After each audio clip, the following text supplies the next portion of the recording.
जय हो।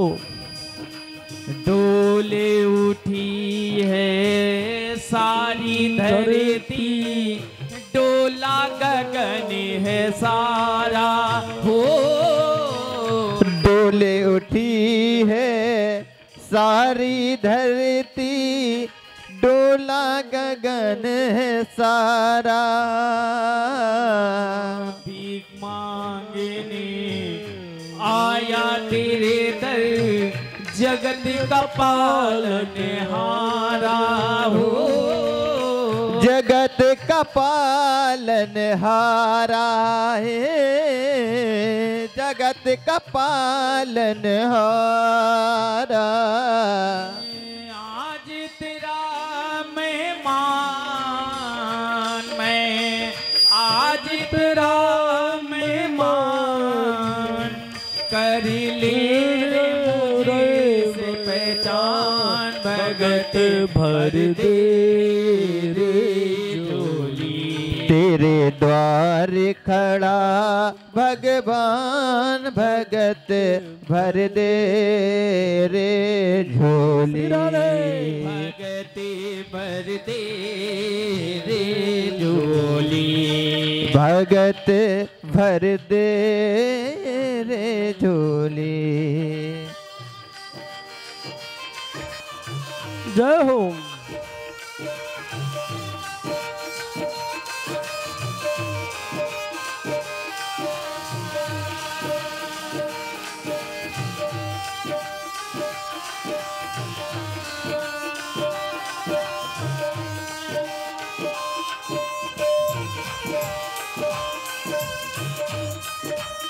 बामन भगवान भिक्षा के लिए जा रहे हैं।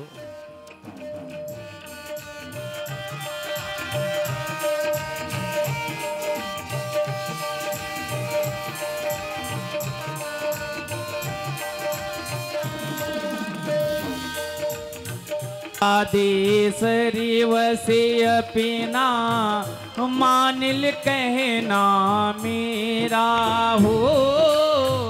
मान ले कहना मेरा, मान ले कहना मेरा। मिट जाएगा पल में तेरा, जन्म जन्म का फेरा। हरि जी जन्म जन्म का फेरा रे, जन्म जन्म का फेरा रे। तू छोड़ सकल अभिमान, तू छोड़ सकल अभिमान, भगन कब मुझको ले पहचान। भगत भर दे रे झोली, तेरे द्वार खड़ा भगवान, भगत भर दे रे झोली। भगत भर दे रे झोली, भगत भर दे रे झोली। भगत भर दे रे झोली। हरि बामन का रूप बनाए, बलि राजा को छलने आए। हरि बामन का बेश बनाए, बलि राजा को छलने आए। हरि बामन का भेष बनाए, बलि राजा को छलने आए। बलि राजा को छलने आए, हो बलि राजा को छलने आए। जय हो।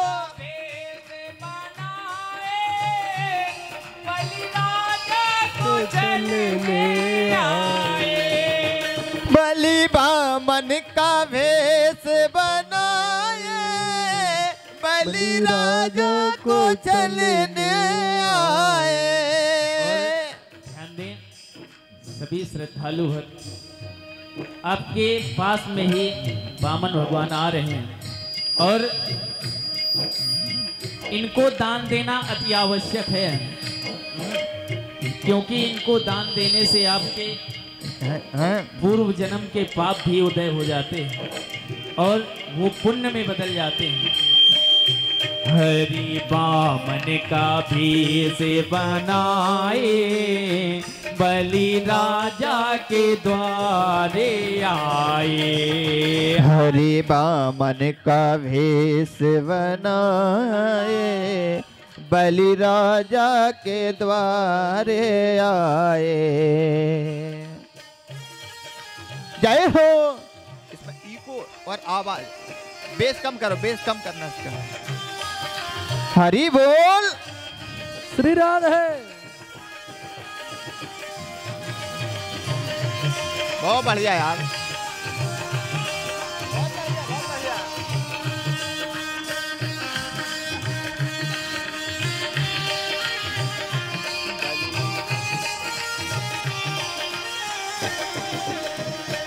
इनके छूने नन्हे पाँव, इनके नन्हे नन्हे हाथ, इनके छोटे नन्हे पाँव, इनके नन्हे नन्हे हाथ, इनके नन्हे नन्हे हाथ, इनके छोटे छोटे पाँव, इनके नन्हे नन्हे हाथ, इनके छोटे छोटे पाँव, इनके नन्हे नन्हे हाथ, इनके छोटे छोटे पाँव, इनके नन्हे नन्हे हाथ, इनके छोटे छोटे पाँव, इनके नन्हे नन्हे हाथ, इनके छोटे छोटे पाँव, इनके नन्हे नन्हे हाथ, इनके छोटे छोटे पाँव, इनके नन्हे नन्हे पाँव, इनके छोटे छोटे हाथ, इनके नन्हे नन्हे पाँव, इनके छोटे छोटे हाथ, नन्हे नन्हे हाथ, इनके नन्हे नन्हे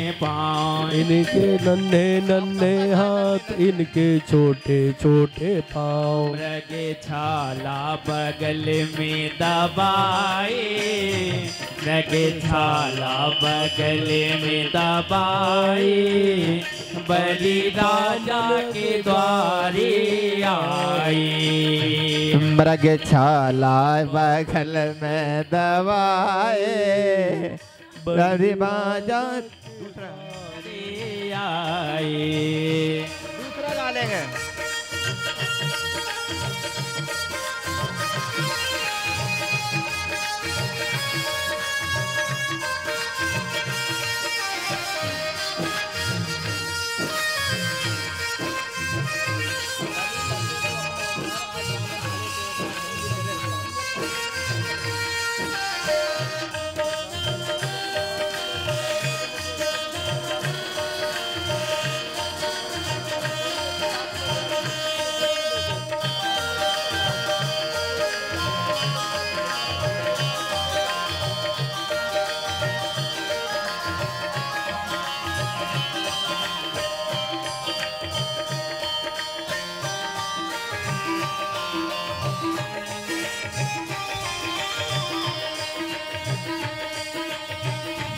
माथे पे तिलक सोहे बगल दब, माथे पे तिलक सोहे सिर पर छत्र धरे,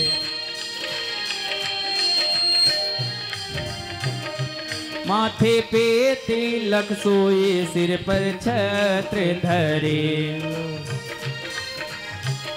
माथे तिलक सोहे सर पे धरे, माथे तिलक सोहे सिर पे छत्र धरे, माथे तिलक सोहे सर पे छत्र धरे, माथे तिलक सोहे सिर पर छत्र धरे, माथे तिलक सोहे सिर पे छत्र धरे, हाथों में कमंडल झुलाए, बलि राजा के द्वारे आए।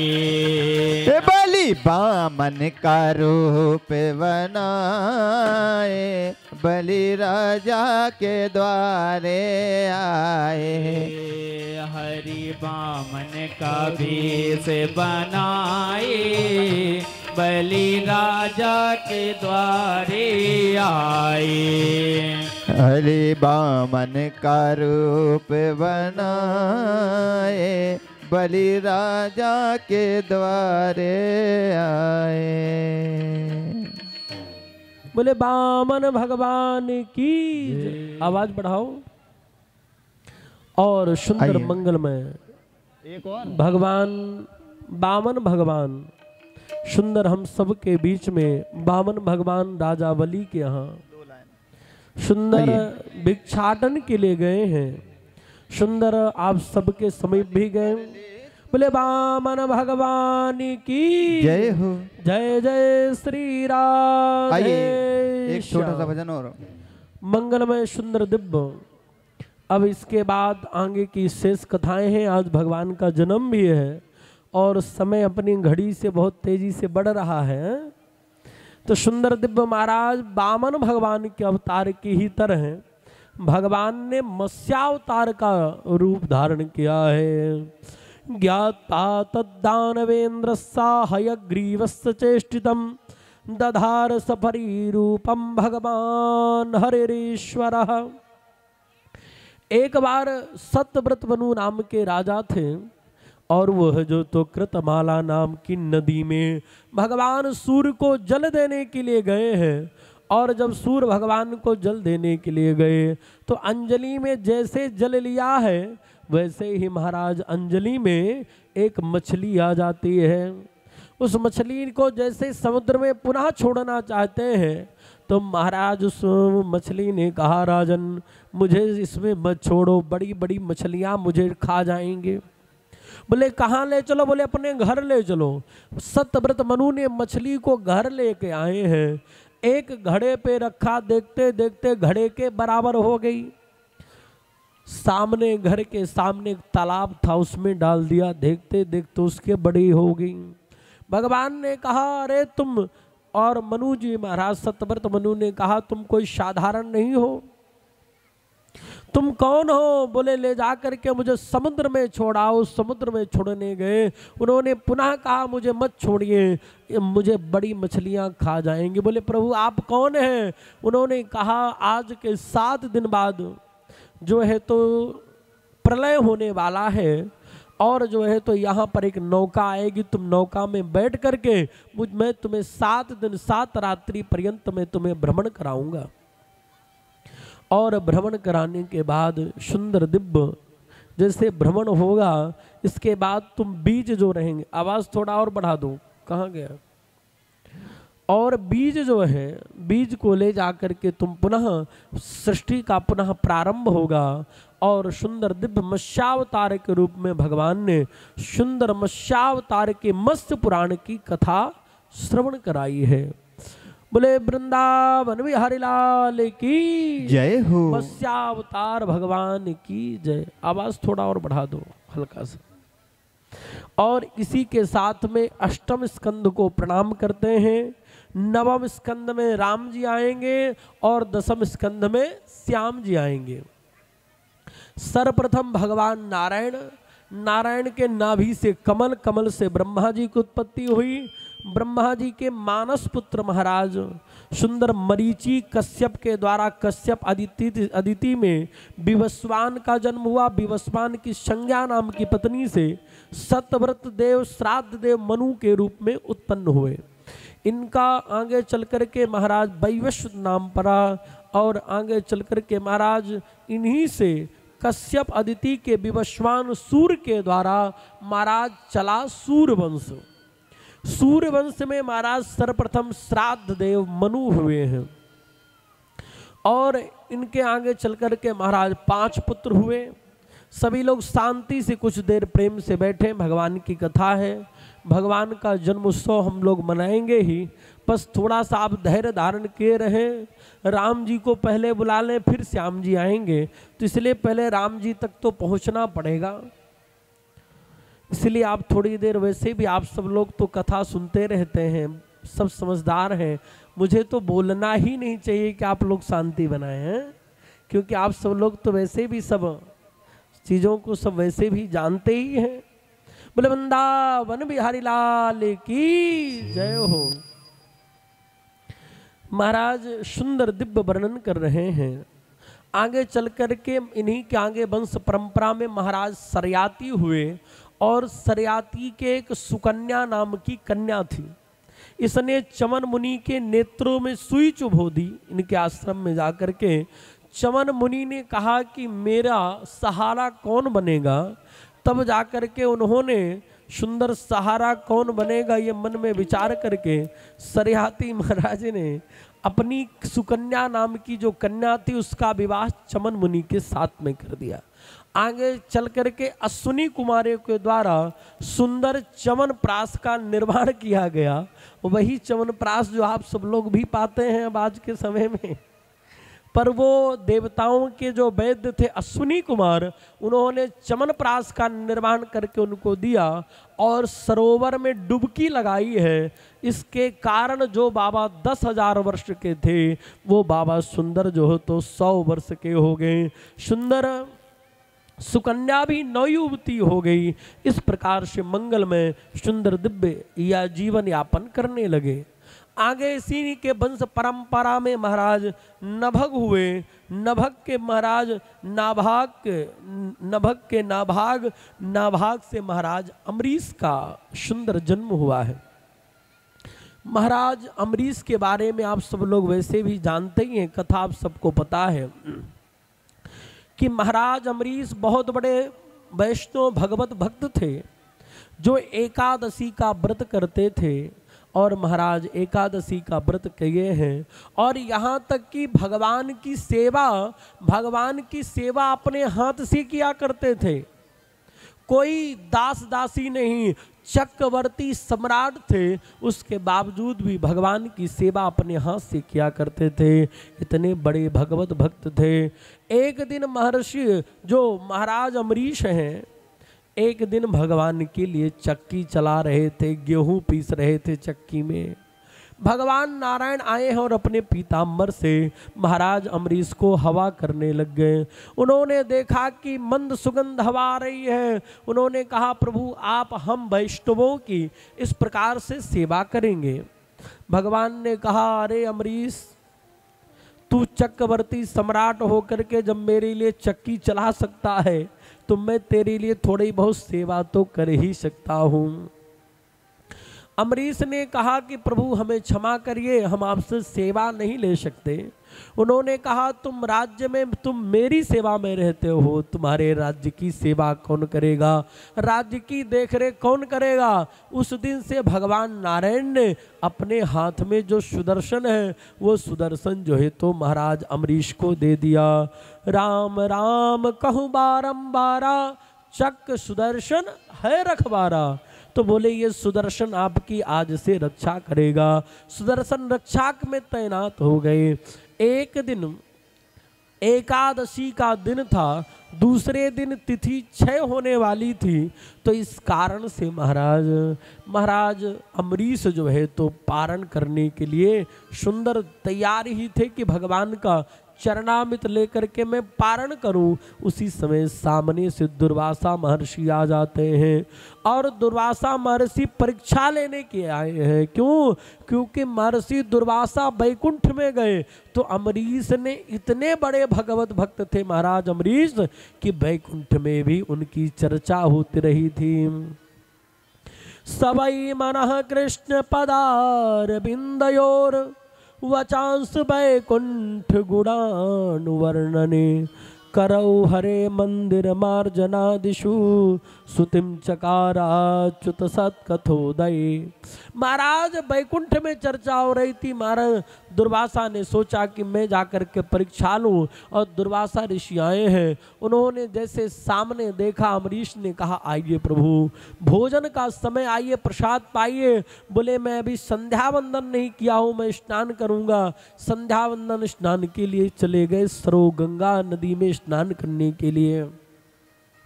आने में विलंब हो रहा था, तिथि का क्षय हो रहा था। ब्राह्मणों से पूछा, हे ब्राह्मण देवता, कैसे पारण हो कि अतिथि का सत्कार भी बच जाए और मैं पारण भी कर लूं। ब्राह्मणों ने कहा, भगवान का चरणामृत पान करके तुलसी दलाप ले लीजिए तो महाराज उसमें अतिथि का अपमान भी नहीं होगा और आपका पारण भी हो जाएगा।